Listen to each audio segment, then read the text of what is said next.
series, and the first part of the series we're going to start by discussing notice the signs, and that's coming from Genesis 2:7 through 25. We read from the King James Version. Now, when we're talking about hell and suicide, immediately people are going to think that we're talking about if a person commits suicide, they're going to hell. That's going to be the first thing that pops in people's mind. What she's talking about is if somebody commits suicide, they're going to hell. That is not what this series is talking about. It is not talking about if a person commits suicide, they're going to hell, because that's not my place to decide. I don't know if they're going to hell or not. And we're going to discuss that in just a moment. The whole point of this series is for you to notice when a person is getting to that point of no return. When they are getting to that point where they don't feel like they got no other option. We want to catch them before they get to that point.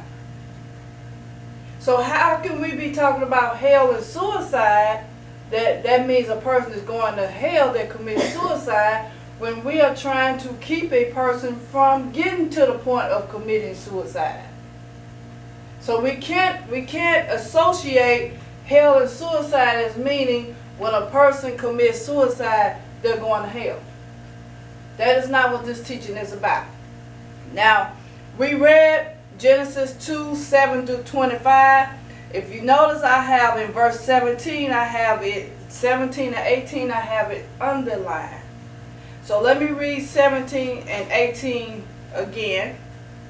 It says, "But of the tree of knowledge of good and evil thou shalt not eat of it, for in the day that thou eatest thereof thou shalt surely die." Verse 18, "And the Lord God said, It is not good that man should be alone. I will make him a helpmeet for him." Now on your handout you got a few definitions. The first one is loneliness.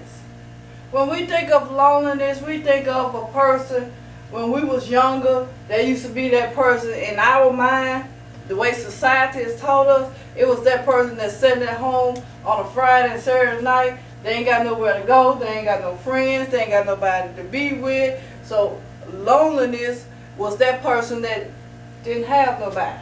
So they sitting at home being lonely. Now loneliness is defined as sadness because one has no friends or company. The second definition is of a place, the quality of being unfrequented and remote isolation. So loneliness could be a person, maybe they got friends, maybe they got places to go, but for some reason in their mind they're in an isolated place. So they become lonely.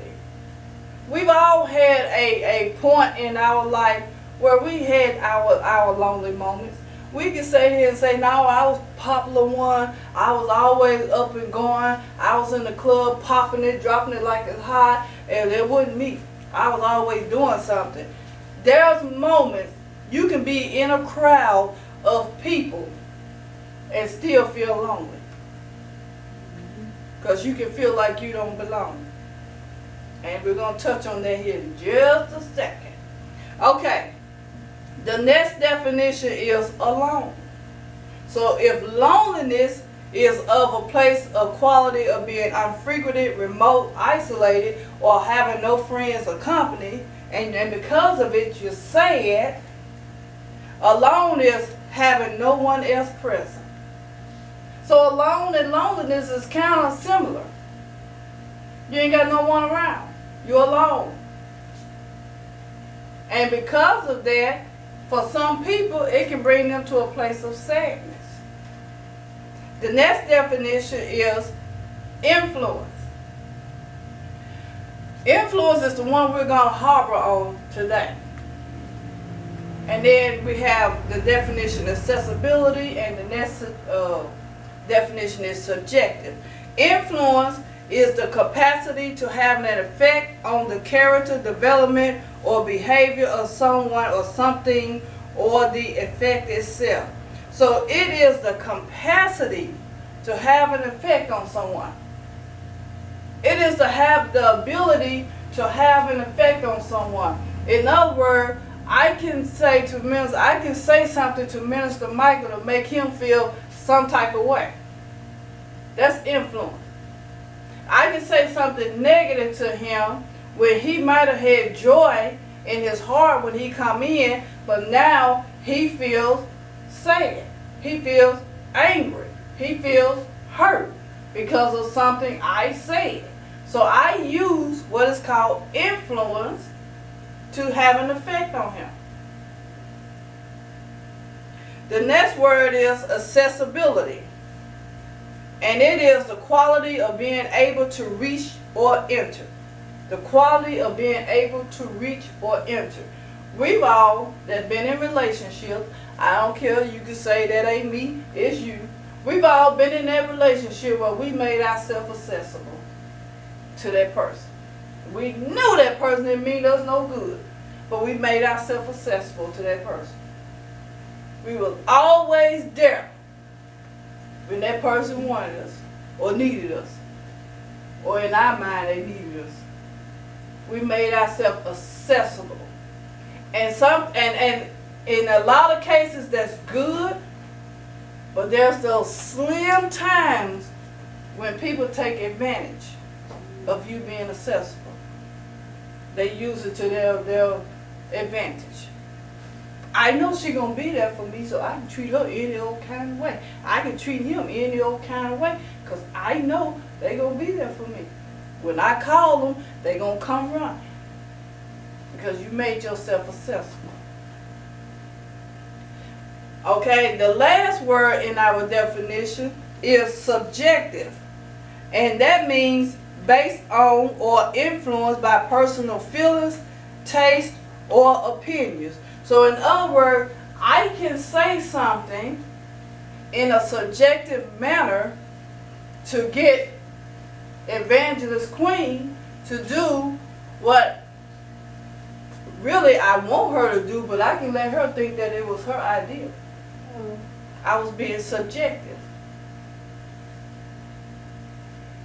Now, in verse 18, God noticed, because in verse 18 it says, "And the Lord God said, it is not good that man should be alone. I will make him and help me for him."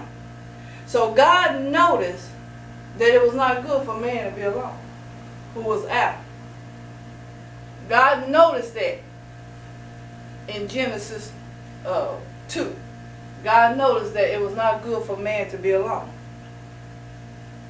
Society and their self-righteous views can cause a person to feel isolated and alone. God knows it was not good for man to be alone. This shows that God noticed what can happen when man feels lonely.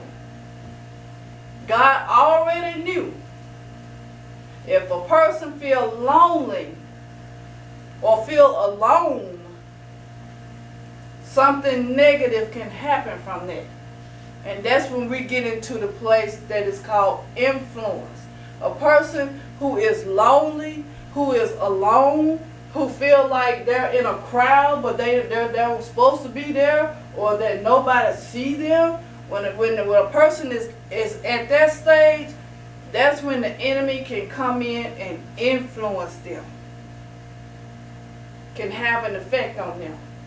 Because we already know from studying the Bible like we do, we already know the enemy starts to attack in the mind. Start planting little negative thoughts in your mind. And the enemy uses that to make you continue to think on it. We taught one time in one of our teachings that when we were learning about sin, when we said spirit man is neglected, which is sin, we were learning that before a person sin, they think on it. They don't just go straight into the sin. They think on it before they commit the actual act. Well, that's what the enemy uses when a person has that feeling of loneliness, when they let it out of their mouth. Lord, why nobody like me? Why nobody like to be around me? Why nobody like to have anything to do with me? Why can't I be popular like her or him? Why can't I fit in like them? When you start questioning like that, that's when the enemy begin to put little thoughts into your mind.